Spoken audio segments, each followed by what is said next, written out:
the gateway drug affecting many teens throughout the world. Seen as the beginning of a steep decline in growth and development with these young adult users, this ever so harmful drug is known as marijuana.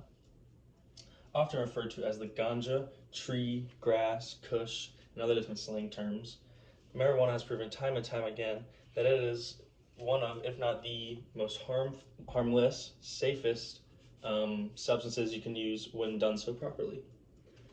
Sure, there are concerns with marijuana, such as early brain development, effects to the lungs, but all those contradict with the benefits that it includes.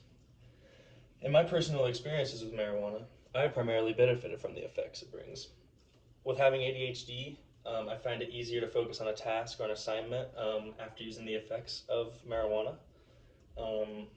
But there are other benefits than just that. It can help everybody, even you.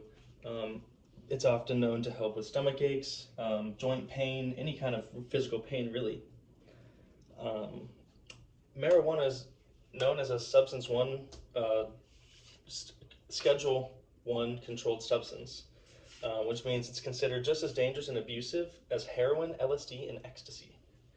Being a Schedule 1 controlled substance, it's important to note that marijuana is considered to be more dangerous and abusive than fentanyl and cocaine, which are considered to be Schedule 2 controlled substances.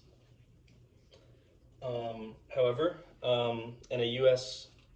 Congress document, they recently introduced a bill called the Marijuana 1 to 3 Act of 2023, which states the Drug Enforcement Administration to transfer marijuana from a Substance 1 controlled to a Schedule 3 controlled substance. In terms of physical abuse with marijuana, there's really little to none. In fact, it's considered to be therapeutic by many. In a patient survey taken by Charles and Sandra Webb of the Hawaii Journal of Medicine, they found that there was a 64% average decrease overall in pain when using marijuana. The article also states that there was a 45% relief of insomnia, 12% increased appetite, 10% decreased nausea, and 9% increased focus, and 7% decreased in anxiety and depression.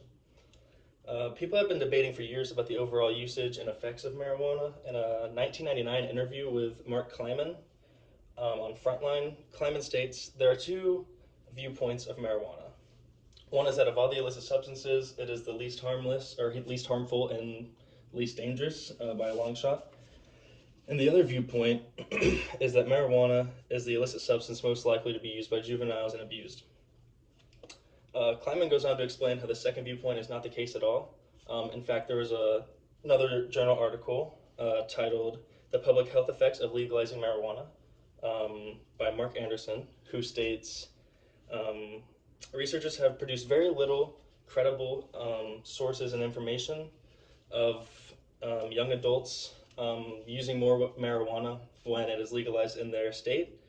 Likewise, there is much convincing evidence that when marijuana is legalized in the state, young adults drink a lot less alcohol. Currently, 36 states in the U.S. have legalized the use of medical marijuana, while 18 have legalized the use of recreational. A handful of states have decriminalized the substance, meaning small amounts of consumption are merely just a civil infraction. And most recent enactment was in Louisiana.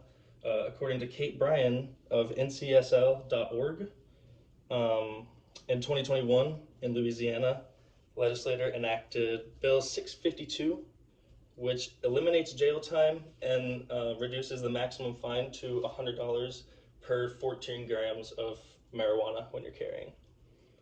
Lastly, I wanted to touch on how racial profiling plays a major role in federal marijuana legislation. In a journal by Wayne Hall of Dialogues of Clinical Neuroscience, he states, cannabis usage penalties have been unfairly imposed on African American and Latinos youth. Legalization is a better policy than prohibition because it reduces the cost of racial profiling within cannabis usage. With every hesitation of legalizing marijuana by states, I can't help but to think that racial profiling plays a huge role, with states concerned that it will be abused by different races. Um, but even after proving time and time again that marijuana plays no role with the racial stereotypes, the so-called gateway drug continues to be criminalized and punishable throughout the majority of the U.S. Thank you.